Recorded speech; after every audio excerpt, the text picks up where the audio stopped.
to Prime Minister Charles Tupper, Agnes nudged him to advance his political career and even convinced him to be knighted. Wow. Hey, honey, you want to go get knighted? By the way, Yeah. I don't think you have enough titles there. Yeah, let's just do some more. I think you need to be knighted You need now. a knighthoodery. Agnes hosted the Manitoba... typo. Well, not my typo. She hosted the Manitoba Hotel a few months before it burnt down. Oh. Coincidence? No. I'm just kidding. Should have her. Dun, dun, dun. Yeah. One of the most successful events Agnes hosted was at the Manitoba Hotel a few months before... Oh, I said that already. No, it's a... Well, I know, yeah. Sorry. Oh, it's just in a different form. It was, wasn't Yeah. it? Yes. My only reason for being anxious about the matter, getting knighted, is that I desire my wife's ambition. Oh, MacDonald really? wrote Tupper. Her health is quite poor, and getting knighted may restore. Oh. Yeah, right. Yeah. That's kind of cute. Yeah. That's kind of cute. That's like Kinda foreplay hokey, back in those hokey days. Cute. Honey, are you feeling okay? Maybe you want me to get knighted? Would that make you feel better? I don't know. Yeah, okay, honey. That's funny. So she had several health issues. So Really? while living at the Dalnavert, Agnes had 2 strokes. Wow. So the family hired an in-house nurse named Hattie for her. Lived in that little ass room up there. Oh, probably. Huh? Yeah, that was a little dank ass room. Hattie but then she's close enough, right, that she could run and, Hattie took care of my grandparents and family for years, said Hugh Gainsford, Agnes's grandson. She lived at the Dalnavert For many years. With Many only years. a two-piped heater in her room. Oh, yeah, no kidding. Yeah. They had... And she probably had the call button in her room, too, right? Yeah. Bing, bing, bing, bing. Lady MacDonald passed away in the summer of 1940. Her funeral was at the All Saints Anglican Church. She's buried alongside her husband and son at St. John's Cemetery. Mm-hmm. You gotta check out that cemetery. Mm-hmm. That's cool. It's creepy ass cool. Creepy ass cool. Yeah. When I went over to Michaela's for supper last week, right? Mm-hmm. And I brought some dishes to sink. I didn't have to do that. I was just putting some dishes away. And it's so cool because she's got a kitchen window over her sink, and you look out and you see all these cool, gnarly gravestones and stuff, right? That's pretty cool. So cool. Yes. Mm. Oh, you want to go ahead? Should we? did 2. Okay. You did 2. Tag team. Isabella Daisy Mary. The only daughter of Sir Hugh John MacDonald, went by a few different nicknames. Her father called her Little Brick, and her grandfather called her not nice. Puss. I don't know. Well, you want to be called Little Brick or Puss? I don't know. But others refer to her as Daisy. My little brick. Who's a cute little brick? Who's a puss? Who's a little puss? Puss. Puss? Puss. I think you ooze. Oh, she's my little puss because she oozes with cuteness. No. She oozes with cuteness because she's so freaking adorable. Yeah. Okay, see, now I'm crying again. Someone who saw me playing a field of daisies, said Daisy in a 1959 interview. Well, see, that makes more sense. Yeah, right? Daisy's mother was Hugh John's first wife, Jean MacDonald, who died when Daisy was about 4 years old. Oh, that was... Okay, I'm going to make a confessional here. Confessional? Yeah, over all these people that listen, if we have listeners after this. But because I had an obsession with Winnie the Pooh Bear, Pooh? My parents called me Pooh. That was you my were Pooh? Oh. So there's little Brick and Pooh. You were their little Pooh? Peyton was Peyton Pooper. Oh my. Pooper? She was a little baby. Oh. Peyton Pooper? I wasn't any pooper. I had no poop in She's my... a pee-pee. Oh, she must not like that too much. She doesn't care. She can kick her ass, so Oh. she doesn't really care. I never had any poop names. You had no poopy names? Nothing they could tell you in front of your face? My mom did call me Bessie for a while. What? Yeah, like Bessie the cow. I don't know why. Why? I don't know why. That's weird. I know. Huh. It's just one of those names, I guess. Anyway. Sorry, continue. So there's Daisy the cow, too. But anyway.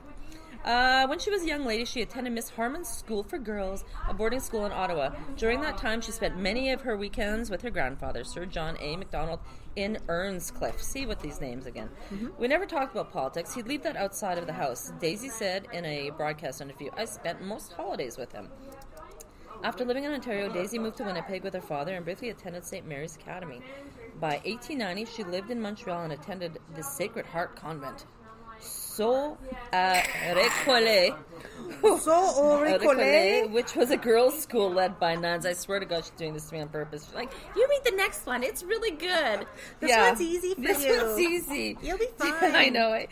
Daisy, who spent much of her time with her grandmother, Baroness Agnes MacDonald, formed a close bond, so much so the Baroness convinced Daisy's parents to enroll her in school in England. Ooh. Oh, what does that say, though, right? Oh, honey, I love you. Maybe we should send you Away to England, yeah. Just go there. That's way nice saying you're reaching puberty and you need to leave. And then you can come back after. And then maybe come back once you're polished. Yeah. Living in Europe, her grandmother and Daisy traveled often.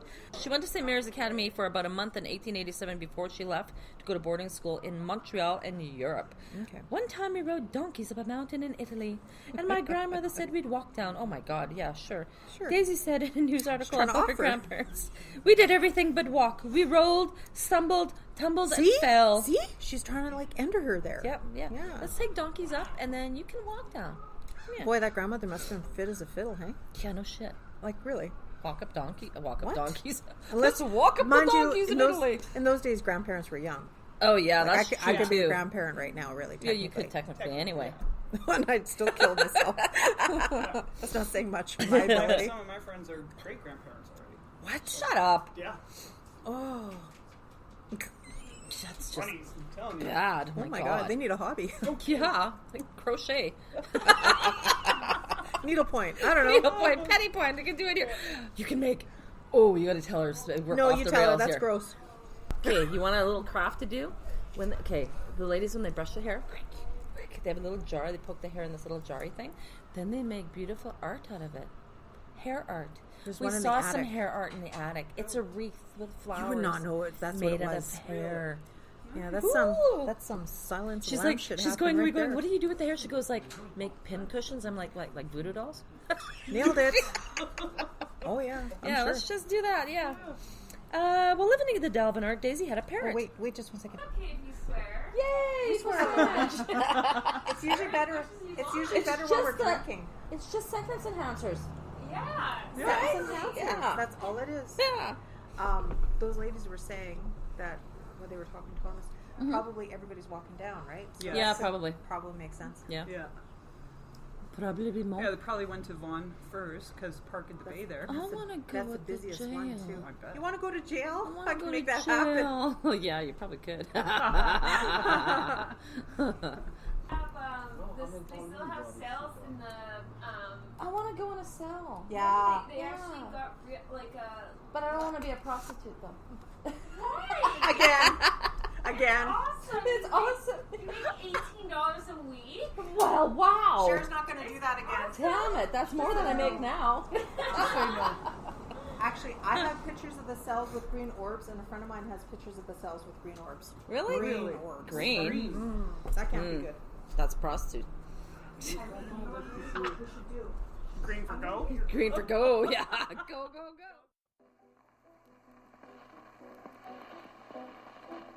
I will sing you a song, and it won't be very long, about a maiden sweet, and she never would do wrong.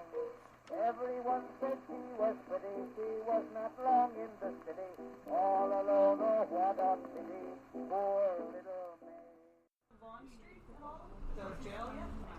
Okay, I just smelled cigar smoke. Is someone smoking a friggin' cigar around here? Seriously? Really? Cologne? He smells like a cigar. Oh yeah, maybe it is him. Yeah. I'm I smell cigar smoke, and she's I think it's his cologne.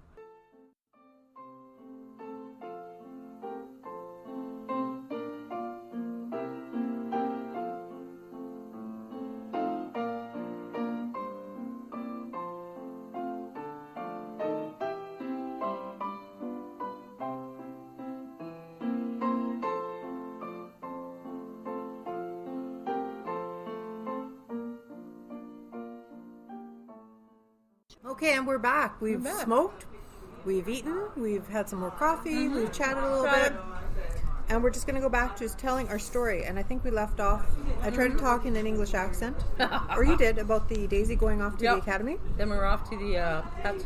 All right, pet. You want a pet? You want me to pet? I want pets. I like pets. It's up to you. Okay. Well, living at the Dalnavert, Daisy had a parrot. Awesome. There was one time she was sitting on the veranda and a couple was walking by the house. And Daisy's son Hugh Gainsford, in a 1995 interview, the parrot yelled at them. Come on, give me a kiss. Aw. Yeah. Daisy had a pet parrot she trained to say, come on, give me a kiss. It would yell at people who walked by the house. The parrot is in the parlor on the top of the original china cabinet. What? Was it? I remember seeing What? it in the Oh parlor. my god, they stuffed the parrot too. Oh my god. What's with the wrong? stuffy animals? What's wrong with stuffing Oh my animals? god.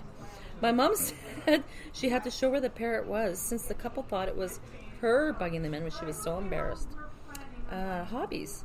As an unconventional Victorian woman, Daisy loved fencing and pistol shooting. That was cool. Her Right. sword was cool up there, That right? was very cool. That's an original thing. That's Nobody's pretty going to neat. mess with that girl. No I kidding. love that. Her instructor, Sergeant Major Page, taught her how to do both activities. On a rainy day, he told her to shoot he told her to shoot inside, but Daisy got distracted. He told me it was safe to fire, so I did. Unfortunately, I was looking out the window at some soldiers when he said to shoot, she said. The shot was wide, and the bullet went through the window. I fled in terror. No one was hit, and the only damage was done to my pride and the window. Oh, yeah, you shoot where you look, right? You know? Mm-hmm. Daisy also played the piano and harp and dabbled in acting. In 1900, she performed in the play Home Sweet Home, playing the role of a woman distanced by her sweetheart by war. Aw. Yeah. In her later years, on February 10th of 1915, Daisy married George Gainsfield. The couple had 2 children, Lionel and Hugh Gainsford. In 1959, she passed away. She is buried alongside her father, half-brother, and stepmother at St. John's Cemetery. I wonder if the rest of her family's with her. We'll have to look into Yeah, that. I know, eh? Lionel and Hugh Gainsford were direct descendants of Canada's first Prime Minister and one of the Manitoba's earliest premiers, but they never shared the same surname. For years, Hugh Gainsford led tours and volunteered at his grandfather's former house while working as a liquor commission inspector. Awesome. He was honored with the Queen's Silver Jubilee Medal for his community service in 1977, but his connection to the museum didn't end there. He shared stories and personal items belonging to his grandparents and mother until the 1900s. The 1990s, sorry. He married, moved to Saskatchewan, and had 2 children. He died at 96 on November 24th, 2014. Isn't that funny? The fact that he was a liquor inspector, yet it was his That was doing the liquor thing. grandfather that wanted the prohibition. Yeah, odd. All right. So that leads us to John Alexander MacDonald. So he is the last man to carry the first Prime Minister's family name with the only son, Sir Hugh John MacDonald. He was named after his grandfather, but he preferred the Jack. Just Jack. He preferred the Jack. Just Jack. Anyway, Jack. And he's deceased in this house as well. Yeah. Jack did. Upstairs. Yeah, but I'm getting to that. Dealing with diabetes, Jack was diagnosed with it was difficult to treat during the Victorian era since there was no cure or proper treatment to manage it. So, in an effort to curb his suffering, the MacDonalds took Jack on several trips to seek help from various medical communities. I went to Dr. Kellogg. Dr. Kellogg, oh God, that'd be horrendous now. Or Dr. Hamilton, Maybe they did. the spiritualist. Anyway. As well, despite being sheltered due to his illness, Jack managed to live an eventful life. He was an avid rower and competed in several competitions through Winnipeg's rowing club. And also, Jack won the 1-to-1 mile in 1 minute 37 seconds, blah, blah, blah, blah, blah, with his teammates, Claude, here's some good words for you. You get to keep the shitty names now. Claude? I'm inventing names. Cloud Huback and P. Baker Wales McMillan. They beat Claude Eldurs, Day Thompson, Theo Monk, and Charlie Panases, according to the Lincoln Tribune. Pancreas? Everybody should have one. Jack's team received pewter mugs for the win, and his mug sits in his room at the Dalnavert and Visitor Center to this day. Oh, we never checked that out. We should have seen. Where the hell is that? In I his don't know. room? I don't know. I don't Well, remember that's that. what it's, unless they moved it for protection's sake, right? They don't want that walking off. In 1899, he attended the Upper Canada College in Toronto as a boarder and lived in the 4th floor of the attic. But Jack returned to Winnipeg after 1 semester, and later in life, like his father and grandfather, Jack had his eye on law. So he studied at the University of Manitoba, but he died at home before he finished his degree. That's so Aw. sad. He was only 20. I know. Yeah. And then his funeral was at All Saints Anglican Church. The procession started at Dalnavert at 2 p.m., shut up, and proceeded to the church where Reverend Canon Murray performed the service. His friends Burke Wood, Crawford Richards, Lewis Caldwell, Herring Hastings, B. McCacken, where's my khakis? Willie White. Willie White. Willie White. Sounds like a jazz That blues sounds good, yeah. performer. And former rowing mate Hubeck were Jack's pallbearers. He is buried alongside his family in St. John's Cemetery as well. Ooh. Cool. Okay, so this is the good part. I mean, it was all good. It's all interesting. It's all good. But the biggest thing I love about the Dalnavert Museum, and I've been here before at Christmas time, and they do this presentation called The Ghosts of Christmas Past. And usually it's held like the first week of December on. And they basically bring people in and they tell some very harrowing, beloved tales of terror using Victorian innovations and good old-fashioned storytelling. Cool. So, because back in the day,